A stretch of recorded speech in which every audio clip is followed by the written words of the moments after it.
जो सैनिटाइजर हैं उसको अमेरिका में बैन कर दिया गया है।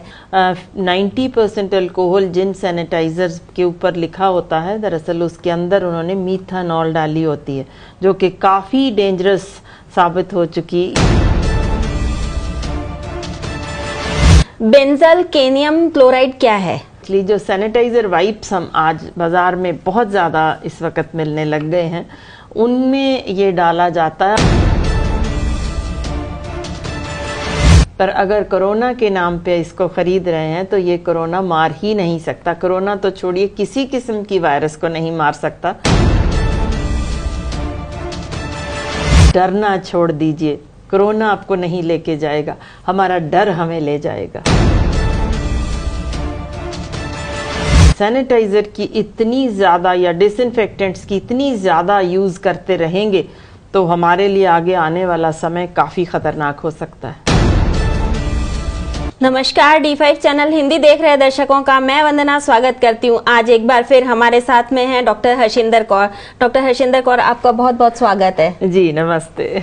आजकल जो सैनिटाइजर हैं उसको अमेरिका में बैन कर दिया गया है, तो ऐसा क्यों हुआ? जी दरअसल उन्होंने खोज में ढूंढा कि वहाँ बहुत सारे केस ऐसे आ रहे थे जिनकी निगाह कमज़ोर हो रही थी, उनकी नसें कमज़ोर हो रही थी, कई तो बिल्कुल देखने को भी रह गए थे उनके, यानी टोटल ब्लाइंडनेस तक भी हो गई। तो सिर पीड़, उल्टियाँ, ऐसी चीज़ें देखने को मिली। जहाँ उन्होंने चेक किया कि जहाँ 90% अल्कोहल जिन सैनिटाइजर्स के ऊपर लिखा होता है, दरअसल उसके अंदर उन्होंने मीथानॉल डाली होती है, जो कि काफ़ी डेंजरस साबित हो चुकी। इसीलिए लगभग 19-20 किस्म के सैनिटाइज़र टोटल बैन लगाने के बाद अमेरिका में यही कहा जा रहा है कि आप साबुन और पानी से हाथ धोइए। सैनिटाइज़र की यूज़ आप जितनी कम कर सकते हैं उतनी बेहतर है। बेंजल केनियम क्लोराइड क्या है? जी बेंजल कोनियम क्लोराइड एक्चुअली जो सैनिटाइज़र वाइप्स हम आज बाज़ार में बहुत ज़्यादा इस वक्त मिलने लग गए हैं, उनमें ये डाला जाता है। और आपको हैरानी होगी अगर मैं बताऊं कि ये वायरस मार ही नहीं सकता, सिर्फ बैक्टीरिया मारता है। तो आप समझ सकते हो कि सिर्फ इश्तिहार के ज़रिए इसको इतनी ज़्यादा बड़ी मात्रा में लोग ख़रीद रहे हैं, इसको यूज़ कर रहे हैं। पर अगर कोरोना के नाम पे इसको ख़रीद रहे हैं तो ये कोरोना मार ही नहीं सकता। कोरोना तो छोड़िए, किसी किस्म की वायरस को नहीं मार सकता, सिर्फ बैक्टीरिया क्लीन करने के लिए है। इसीलिए इनको भी आप इतना एक्सेसिव अगर यूज़ करेंगे तो ये ख़तरनाक हो जाएगा, क्योंकि जो नॉर्मल बैक्टीरिया हमारी चमड़ी में होते हैं या आसपास होते हैं, जो हमें बुरे बैक्टीरिया से बचाते हैं कुदरती तौर पे, हम उनको अच्छे बैक्टीरिया को ख़त्म कर देते हैं, जिससे ये बुरे बैक्टीरिया जिनको कि हमारा इम्यून सिस्टम नहीं मार सकता, वो काफ़ी बड़ी मात्रा में हमारे ऊपर अटैक कर सकते हैं, जिससे हमें हमारी जान को ख़तरा हो सकता है। और उनके ख़िलाफ़ इतनी स्ट्रॉन्ग एंटीबायोटिक्स अभी हमारे पास है ही नहीं। इसीलिए वायरस से जितना हम डर रहे हैं उससे ज़्यादा इस वक्त बैक्टीरिया से डरने की ज़रूरत है। और मैं बता दूं, जितनी मौतें कोरोना में भी हुई हैं वो सारे सेप्सिस से ही ज़्यादा हो रही हैं, यानी बैक्टीरिया के हमले से। सो इसीलिए हम एक मक्खी को मारने के लिए तोप चला रहे हैं, जो कि बिल्कुल ठीक नहीं है। ट्रिक्लोसैन क्या होता है? जी आजकल बहुत से सैनिटाइजर्स में ट्रिक्लोसैन डाल दिया जाता है, जो कि फिर मैं बता रही हूँ कि एंटीबैक्टीरियल है। और इससे बहुत बार तो आप देखते हो बाहर लेबल में भी नहीं लिखा होता कि ये इसमें डाला हुआ है, पर उसके साथ थायराइड हार्मोनों की कमी होनी शुरू हो जाती है, जो कि आप समझ सकते हैं कि हमारे शरीर पे कितना बुरा असर डालेगी। इसीलिए मैं बार बार कह रही हूँ कि अमेरिका में भी बैन लगा दिया गया है, पर अगर आप सैनिटाइज़र की इतनी ज़्यादा या डिसइंफेक्टेंट्स की इतनी ज़्यादा यूज़ करते रहेंगे तो हमारे लिए आगे आने वाला समय काफ़ी ख़तरनाक हो सकता है।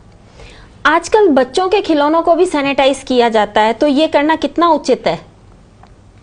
दरअसल बच्चों के खिलौने आमतौर पे बहुत सॉफ्ट होते हैं। आप देखेंगे कुछ प्लास्टिक के भी बड़े सॉफ्ट प्लास्टिक्स या जिस तरीके के उनके टॉयज़ हैं, सॉफ्ट टॉयज़, वो सभी कुछ एब्जॉर्ब कर लेते हैं। ये जितना सैनिटाइज हम करते हैं वो सारा का सारा उनके अंदर एब्जॉर्ब हो जाता है, जबकि सैनिटाइज़र ने अगर असर करना हो तो उसको कम से कम 20 सेकंड तक बाहरली सतह पर ही रहना चाहिए। वो क्योंकि वहाँ रह ही नहीं पाता उतनी देर, इसका मतलब है वो बिल्कुल बेअसर है, उसका कोई भी असर आपने लिया नहीं, वो तो सिर्फ अंदर चला गया और बाहर कुछ भी नहीं। और नुकसान ये है कि वो बच्चे जब मुंह में डालते हैं या उनके हाथ आप सैनिटाइज़र कर देते हैं, तो उसके बाद जब वो मुंह में कुछ खाने के लिए डालते हैं या अपना अंगूठा या उंगली मुंह में डाल के चूसते हैं, तो वो सारे का सारा सैनिटाइज़र अंदर ले जाते हैं, जो कि कोरोना उनको बुरा असर नहीं डाल सकती, मगर इस सैनिटाइज़र से उनको उल्टियाँ लग सकती हैं, उनको टट्टियाँ लग सकती हैं, उनकी बेहोशी हो सकती है, दौरे पड़ सकते हैं। इतना सीरियस केसेस जब हो रहे हों तो आप समझ सकते हैं किसी भी हाल में उनके खिलौनों पर किसी किस्म का सैनिटाइज़र या बच्चों के मुंह पे या हाथ पे सैनिटाइज़र नहीं लगाना चाहिए। सिर्फ साबुन से उनके खिलौने धो देने चाहिए। इसी तरह बच्चों के दिन में 5 से 6 दफ़ा अच्छी तरह हाथ साबुन से धोने चाहिए। किसी भी किस्म का सैनिटाइज़र बच्चे के नज़दीक नहीं आना चाहिए।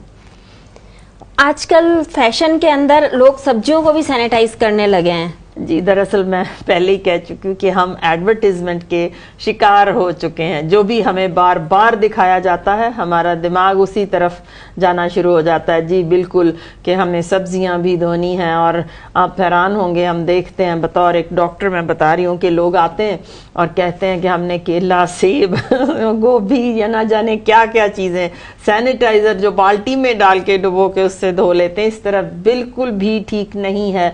वो सारा सैनिटाइज़र आपके अंदर जा रहा है।